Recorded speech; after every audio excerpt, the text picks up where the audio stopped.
So we had the spring budget on Wednesday. Last time that I had a presentation, it was in the autumn and the autumn statement, and there was lots to talk about. There was lots of different things announced.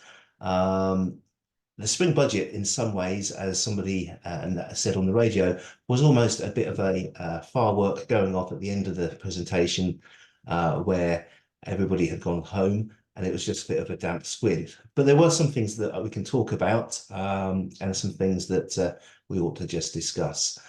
As we go through, if anyone's got any questions, please make a note in the question box or the chat box, and I'll try and answer them as we go along. So it was one of the most leaky budgets that there's been of late.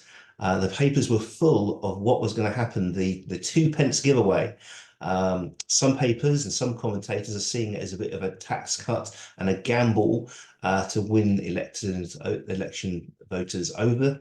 I think a lot of commentators are also expecting there to be another budget or statement before the next election. Bearing in mind the limited things that were announced, a lot of people are thinking that perhaps we'll be seeing another statement probably about September time and a election in about November, December time. Please don't take that as me having any inside knowledge, because I don't, but it's just what is tends to be on some of the commentators. So one thing that was often mentioned, and I've kept this slide from the last statement, is there was lots of comments about inheritance tax. Again, a lot of the papers were leading that perhaps inheritance tax would be scrapped in the budget. There is still absolutely nothing on inheritance tax. Nothing has happened. There has been no changes whatsoever. So nothing to talk about there. VAT. The VAT registration limits have remained the same for a long period of time. In 2014-15, they were at £81,000 and they were creeping upwards. And then we got to 2017, when it was announced that unto 2025, the budgets, the limits would remain at £85,000 and that they would be reviewed in 2025. Well, there was a bit of pressure put upon the government to raise the VAT threshold. £85,000 now is nowhere the same as £85,000 was worth in 2017, as an example. And so the VAT threshold has been increased to £90,000. In a sense, it was a bit of a surprise that people would have to have an extra amount, because there was a train of thought that the idea was to try and drag as many people into the VAT as possible, so that eventually most businesses were VAT registered. But the limit's gone up to £5,000, which for some people will be for welcome relief. The rest of the rates, VAT rates, we still have the 0 rate, we still have the 5% rate. And the deregistration limit, once you are registered VAT, you can deregister if your turnover drops to £88,000. The other announcement that was made is that they're still considering how they're going to treat taxi cabs and Uber. Now, I did talk about this case last time. Basically, as I think those of us who have used Uber in the past will have known, it's an app you have on your mobile phone. You can order a taxi cab, and there's individual taxi drivers who are providing their services. And the question from a VAT and a tax standpoint is it Uber that's providing the service or the taxi driver? Because if it's Uber, Uber's responsible for paying over VAT on the fares, whereas if it's a taxi driver, as long as the taxi driver's income is less than the VAT limit, there's no need for them to register. If it goes, there was a case that went through the courts, still going through the courts, and the consultation paper said that the government is still looking at it, is something that they will be doing.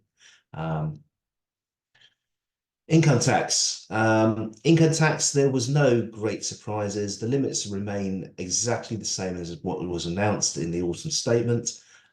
Basic rate, higher rate, and additional rate It remains the same. The legislation draft still says it's frozen until 2028. Income tax rates, again, remain the same, 40% for higher rate taxpayers, 45% for additional rate taxpayers, and the basic rate at 20%. If I was giving this talk in Scotland, I would have a very large table because they have different tax rates to us.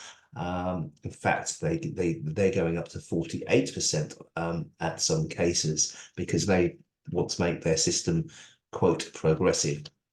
Again, no changes in the married couples allowance. A bit of a rise if you are a person who was born before 1935 because you have a slightly different married couples allowance that can be claimed. A blind person didn't know. One thing just to remind people is that the dividend allowance is falling.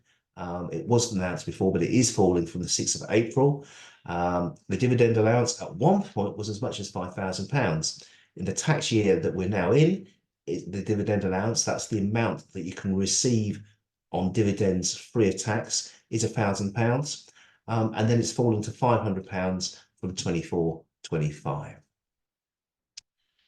But what was changed, what announced, was the way that the high income child benefit tax charge will work. Now, it's had a bit of a plotted history. If we go back to 2013, this man, George Osborne, he said that he could not justify asking those earning £15,000 to go on paying child benefit to those that are earning 80 or £100,000. The injustice that they were looking at was her saying, well, if you're a basic rate taxpayer and on a lower income, you receive child benefit and you pay tax.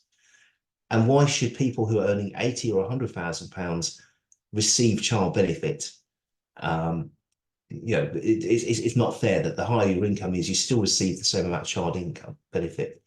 So he had a few attempts at trying to come up with a system. At one point, it was that if you earn more than £30,000, all of your child benefit would be scrapped. But by the time it made it to the statute book, it was the child benefit system was changed. So for those that perhaps are not totally aware, the way it works is very simply, if you have if you have an income of £50,000, which is roughly equivalent to a basic rate taxpayer, then at that level, you can have your child benefit, you keep your child benefit.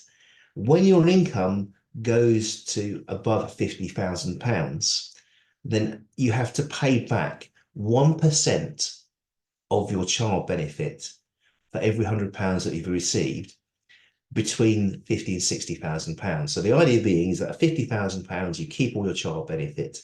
At £60,000, all your child benefit is repaid via the tax system. There's various sort of oddities in the system. The £50,000 is a person's income. So one of the issues is that if you have somebody who has an income of £49,999, and he's married to somebody who's also earning £49,999, because neither of them exceed the £50,000, all of the child benefit is retained. Obviously, overall, they're earning £100,000 or just under. However, if one of them was earning £90,000 and the other person was earning, say, £40,000, because one of them has exceeded the £50,000 and definitely exceeded £60,000, all of the child benefit gets repaid. And so that's seen a bit of injustice that you can all effectively move your income around. And also it's the other thing that as the limits have stayed the same, the £50,000 has been with us since the system came in. Increasingly, the number of people who are repaying child benefit is going up. So therefore, and that's also causing problems because people don't know about it. HMRC are fining people where they find out about it and backdate the repayments and so on and so forth. So it's interesting with that background that the Chancellor, the present one, said it's not fair that a household with two parents each earning £49,000 a year will receive child benefit in full, while one parent earning over £50,000 will see some of all the benefit withdrawn. As I say, it's interesting how when you look back, it was fair when it was brought in, but not fair now. But anyway, that's how the child benefit scheme works.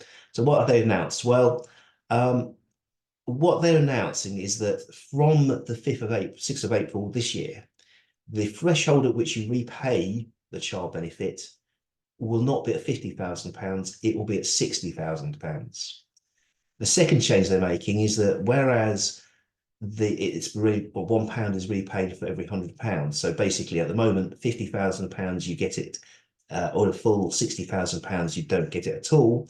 What they're now saying is that they're increasing the threshold, and they're also increasing or decreasing the payment percentage. So at £60,000, you keep it all. At £80,000, all of your child benefit is repaid. So the period, the band over which you're repaying is £20,000, which means that it makes it slightly fairer. The other thing that's going to be quite interesting to see how they bring it about is that they're saying that from April 2026, the child benefit won't be based upon one individual's income, it will be based upon the household's income.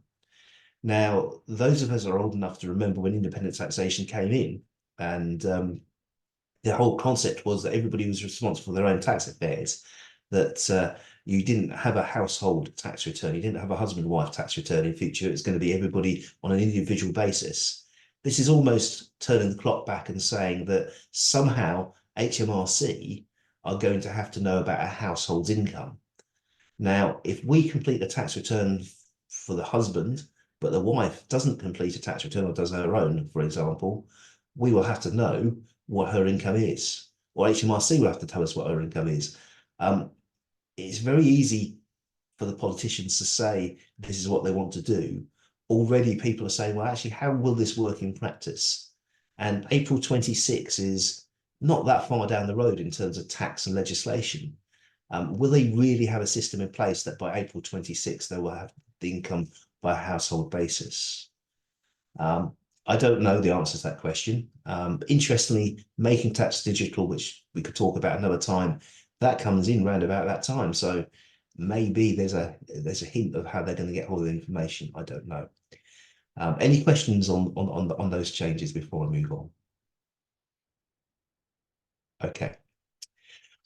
The other thing that was talked about with non-DOMs, I won't deal with the detailed changes because looking at the delegate list, I don't think anybody is actually going to be affected by them.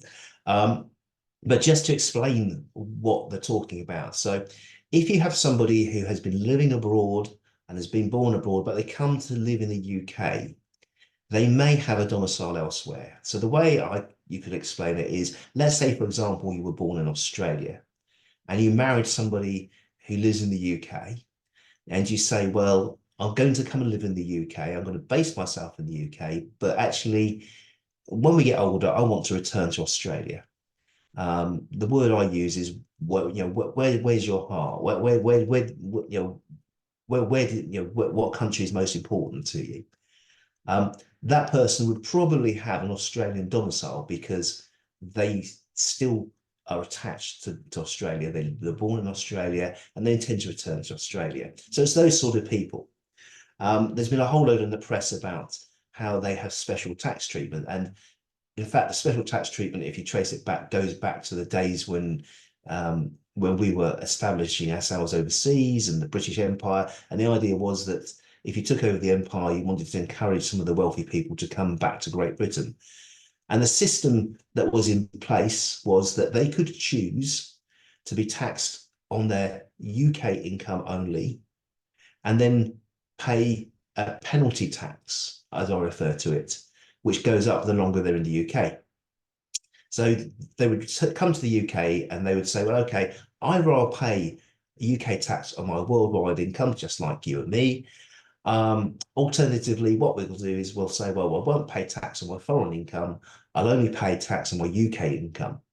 As I say, the penalty tax, as I refer to it, that they would have to pay goes up. And after 12 years, it's £60,000. So as you can see, you're probably talking about very wealthy individuals, which is this affected, because if your worldwide income tax bill was £60,000 or less, you just choose not to come into the system in the first place.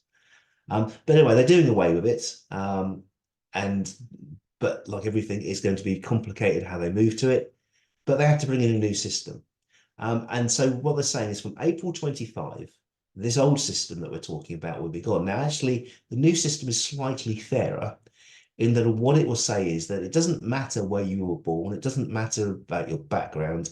Basically, if you've been outside of the UK and you're not a UK tax resident, when you come back to the UK, you will have 100% tax relief on your overseas income for the first 4 tax years.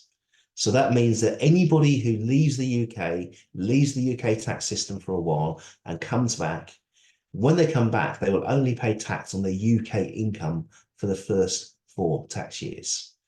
Having said it affects very few people, when you look at the budget documents, they reckon that it's going to raise £2.7 billion per year by 2018. So 2028, sorry, 29, which is, if you think about it, a fairly large sum of money. The other interesting thing for those that are interested in tax like me is how does it affect other taxes? Inheritance tax, we also have the concept of domicile.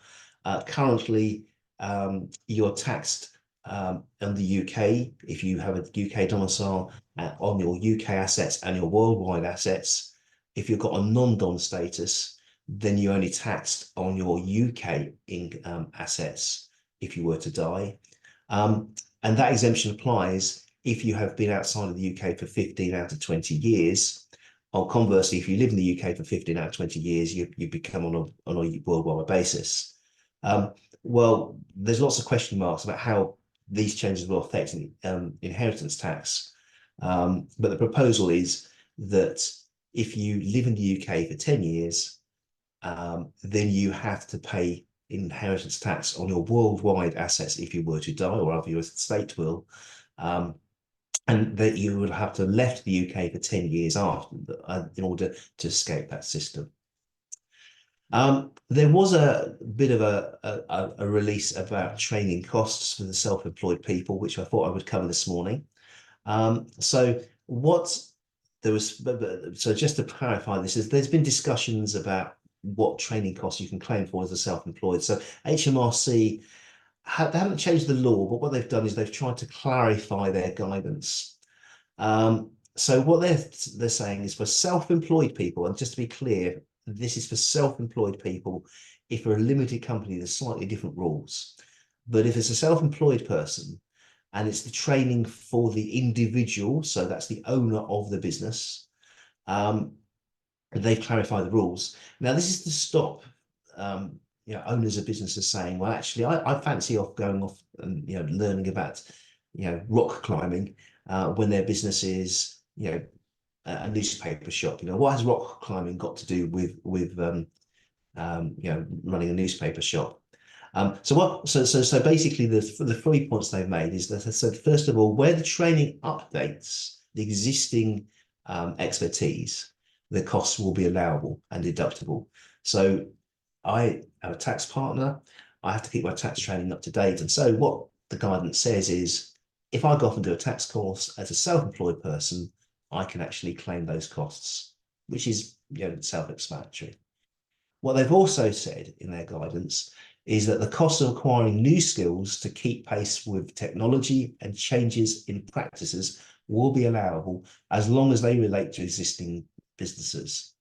So, for example, AI is becoming increasingly involved in technology. If I went off to learn about how AI worked in the tax practice, even though I don't do it at the moment, that would be allowable. Or if, for example, the law changes and the practices changes and things are done in a different way, again, those things would be allowed because they relate to the existing business. If they are ancillary to the trade, such as other things, then again, they may be revenue specific. What they have also said in their guidance is if it doesn't fall in those categories, the chances are those training costs will not be allowable. So if you're learning something completely brand new, they will not be allowable. It's only keeping refreshing your existing skills up to date. Okay. National insurance, that was the big announcement. So what was the announcement? Well, I took this slide and just amended it. So 23-24, the tax year that we're now in, about to finish, 5th of April, we were on 12% for employee contributions, and it was dropped to 10% from January, and it's dropping by another 2% to 8% in the 24-25 tax year. If you listen to the chart, so he actually talked about that he would like to scrap national insurance. And you know, when he was making interviews around that, he said it. Since then, he sort of rode back and said he'd like to scrap national insurance, but he's not going to do it. For many years, there's been a bit of discussion about how you get rid of national insurance. The national insurance system was brought in just after the war to pay for health service. At those days, the funds were ring fenced and it was spent definitely on health. That's why it's called insurance, because it was an insurance policy. However, for a long time, the national insurance contributions just goes into the general pot and is spent as part of the general tax take. So it's served its purpose, but because of the way the system has evolved, it's very difficult to find a way that you could fairly scrap national insurance and not penalise something else. You know, for example, pensioners receiving dividend income, they don't pay national insurance on the dividends they receive. If you scrap national insurance, how are you going to pay for it? You have to increase tax. How would you actually take it? It's a complicated issue. So my view is that I think it's here to stay. And it's also a way of collecting taxes on wages from employers as well. So the employees' rate is dropping to 8%. How much was the saving? Well, the saving, as you can see here, is another £754. Just remember that you've already had a saving of £754 that came because from the January cuts, and there's another £754. How does this affect you? Well, again, it just shows here, this graph shows here how it affects you depending upon your income. So to be fair, if you're on a low income of just about £15,000, the amount of saving that you see is actually going to be pretty small, £49. If you have an income of £35,000, the saving is £449, and then you get to 50,270, and that's the rate that that's the point. If we just go back to this slide, that's the point at which you stop paying the 8%, because above that you pay 2%, and that's here to stay. The saving is £754. Just to make it clear though, even though that's a tax giveaway, we will be paying more tax overall because of the way that the allowances have frozen. This is a graph that was put together by the Institute of Fiscal Studies, which had a fairly interesting, well, I thought it was anyway, probably nobody else would, but an interesting report on the tax take. And it makes the point that because of the way that the income tax and national insurance threshold have changed, if you take the salary and the way that salaries have increased over the last few years since 2021, as a proportion of income, you will be paying more tax than you were before. And this is where, if you listen to politicians arguing, there's a discussion about whether the tax take is going up or down. If all the reports, and it's not been political, all the reports as a percentage of our income, we are more heavily taxed now and will be for the next few years than we ever have done before. The other things happening with self-employed is that the tax rate, national insurance rate rather, was 9%. It was going to drop from the 6th of April this year to 8%. It's now dropping to 6%. So that's effectively a 3% drop. Now, this is interesting because this changes the decision about whether a business should be self-employed as an individual or a partnership or as a limited company. For a very long time, particularly when Gordon Brown exempted the profits on the first £10,000 in companies, it was worthwhile being a limited company. And it was a very easy decision. If you're starting a business, become a limited company, you'll pay lower tax. The decision now is a lot more complicated. Um, if you know, just to explain, if you're up to £50,000, you're a basic rate taxpayer. The company pays tax at 19%. And then if you withdraw the dividends, you're paying 8.25% on the dividends as well. So you look at that and you think, well, hang on a minute. If I am self-employed, I'm paying 20% tax. That's only a percentage more.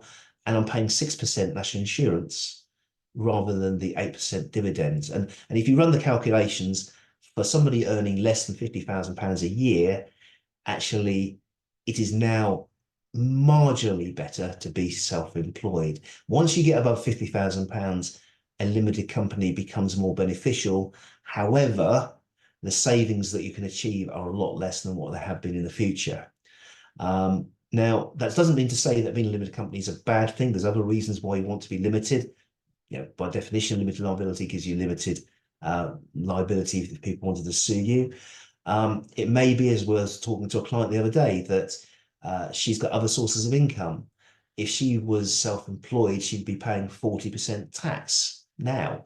However, by using a limited company, she can take the profits off and she can wrap the profits up in the limited company, pay 19% corporation tax, but then take the money out at a later date when she retires, paying 8%. So there's a tax saving there. But don't automatically assume that being a limited company gives you a tax saving. Any questions before I move on to the next slides? No, okay. Capital gains tax. There was one change here. Now, just to remind people, the capital gains tax rates, there are now going to be five. I've only put four on the slides, but there's five. There's going to be five rates. So if you're selling anything apart from residential property, then the income tax rate that you pay, so you're paying a basic rate of income tax, then the capital gains tax rate you pay is 10%. If you're paying the higher rate of income tax, then the capital gains tax rate you pay is 40%. Sorry, 20%. However, if you sell a property, you pay a surcharge. Now, it was 8%. So selling a residential property meant that you paid an 8% amount of additional amount of tax. 2023-24 rates were now in. The basic rate of capital gains tax was 18%. The high rate of capital gains tax was 28%. Next year, they have reduced the higher rate of capital gains tax on residential sales to 24%. And interestingly, the Chancellor said that he thought that 28% rate of capital gains tax was so high that it was discouraging people from selling, and he would get additional tax take from people selling their properties because of the 4% saving. If you're a basic rate taxpayer, then the capital gains tax rate on property sales is 18%, as it was before. The saving is only for higher rate taxpayers. Having said that, because the capital gains tax gets added to your income, for the majority of sales in practice, some, if not all of the capital gain would be paid at the higher rate. So most people will be saying savings. I did say there was a fifth rate of capital gains tax. The 28% rate of tax of capital gains tax is still with us, but that will only be for what's called carried interest. That's where you are people investing and you know, it goes beyond the course this morning, but you're investing in various sort of investment syndicates in order to make a gain. You know, particularly fund managers in London, they will sometimes pay the carried interest rate, and historically it's always been linked to the higher rate of capital gains tax. They kept that at 28%. On tax fraud, they announced there was a consultation paper announced called the Crypto Reporting Framework and Common Reporting Standard, a bit of a mouthful. What this is all about is that HMRC are aware that they are rather on the back foot when it comes to cryptocurrency. At the moment, they have agreements in place with all of the banks so that if a bank pays me interest, they get a report from the bank. The bank reports that I've got an account with them. And HMRC will sometimes take that information, compare it with tax returns, and then perhaps come to it. What this paper is about is saying, well, okay, cryptocurrency is becoming a very much of a current theme. I think the percentage I saw the other day was 11% of the UK public hold cryptocurrency in some form or another. So that's quite interesting. So what this is about is HMRC are looking at how they can develop a way of getting information from the cryptocurrency companies of what it is. Now, it's particularly a challenge with cryptocurrency because the server is all stored electronically and securely. Most of the servers are based off abroad. So it's going to be a challenge. But anyway, basically, they're consulting. What they're proposing is that they join together with forces with other countries around the world, and they already do that on income tax and capital gains tax. So, for example, we would exchange information, or cryptocurrency companies based in the UK would exchange information with the US states, and the US cryptocurrency companies would exchange it with the UK. That's how it would work. They'd exchange it worldwide. But it's interesting that HMRC believe there's a lot of fraud going on and they need to do something about it. Stamp duty land tax. So multiple dwellings relief is going to be scrapped. Now, let me just explain what multiple dwellings relief is about. So the change will take place from the 1st of June 24. And multiple dwellings relief is a way that can reduce the stamp duty payable on the purchase of multiple properties. Its intention was for property developers. So if I was a property developer, I might want to buy 5 or 6 houses in a street. And it was a way of saying, well, actually, if I bought house number 1, house number 2, and house number 3, the stamp duty would be a lot lower if I paid for them individually than if I bought from them in one lot. And this is an example straight from the revenue. As the revenue say, if you bought 4 houses for £1 million, ordinarily the stamp duty and tax payable on that would be 41,250 quid. However, 1 million divided by 4 is £250,000, and you don't pay stamp duty and tax on the first £250,000. So if I bought those 4 houses individually, I would pay no stamp duty. And so the multiple dwellings relief comes in this case, and you would be allowed to claim it. There is, for historic reasons, a 1% minimum amount of multiple dwellings relief tax that you have to pay. So in this example, you pay 1% of £1 million, which is £10,000, a lot lower than paying £41,250. That's how the stamp duty works. Now, the problem comes to these sort of properties, granny annexes. Now, the way that it works is that if you purchase at the moment, if you purchase a property and it's got a granny annex, that is deemed to be 2 residences. The granny annex is normally worth a very small amount of money compared with the price of the overall house. And so there have been lots of people waking up to the fact that they can claim multiple dwelling relief in order to reduce the amount of stamp duty land tax payable if they purchase a property with a granny annex.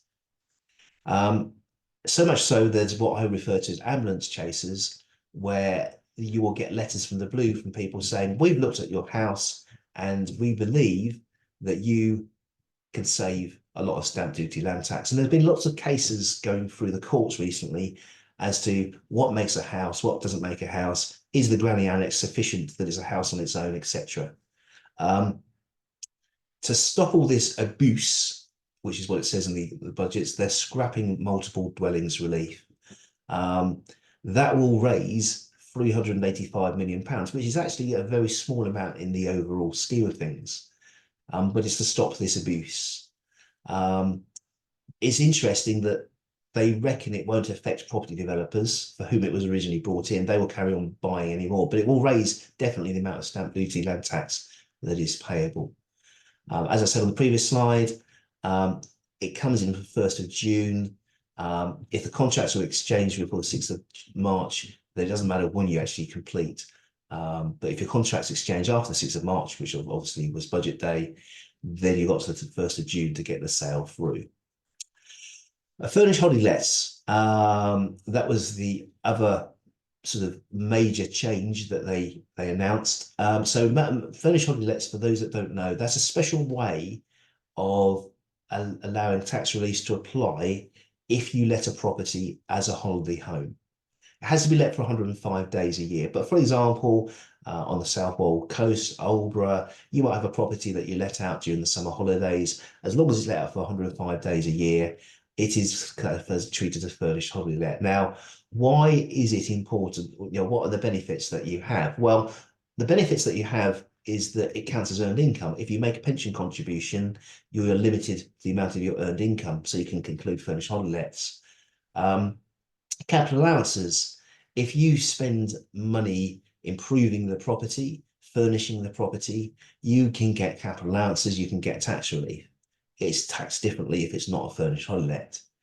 If you sell your furnished holiday let and you structure the sale in the right way and you plan, and I can only emphasize that enough,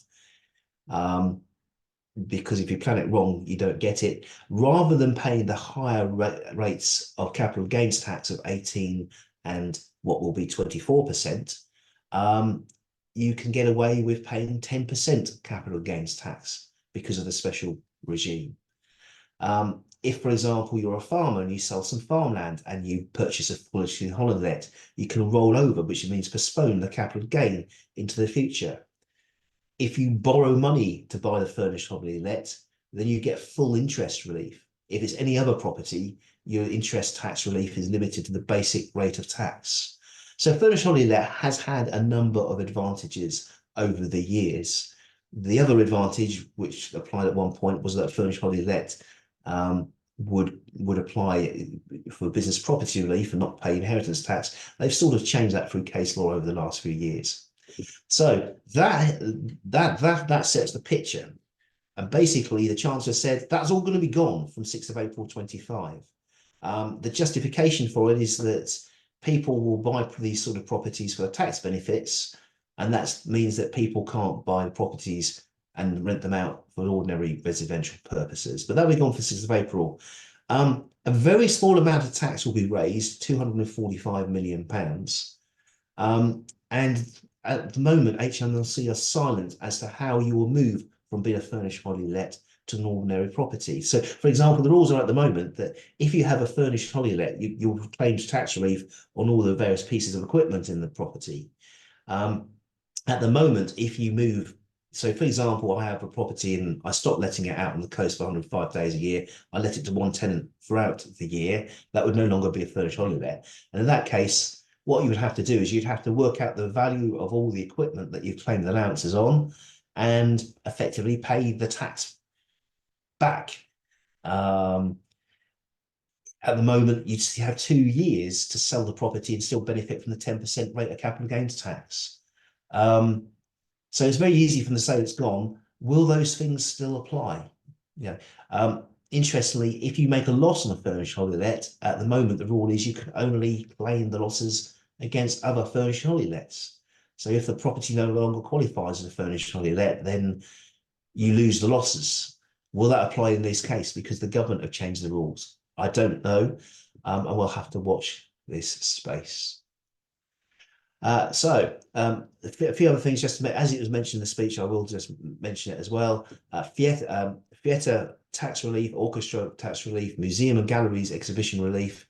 They have now, and he announced that he's made it permanent, and the tax rate release will be 40 to 45%. I say, looking at the delegate list, I won't go into any more detail on that, but just so you're aware that if you are involved in theatres and orchestras and museums, and you're putting on professional type productions, then you can get tax reliefs. Also, which they often like to trump out, the audio visual expenditure credit. So that is the tax relief that film producers can get is 34%. And if you're an independent film, or which is a special category, you get 53%. Capital allowances, the only change that was announced was on full expensing. So full expensing is where you spend a lot of money on your plant and equipment, and you exceed £1 million a year allowance. So you're really talking about really big people.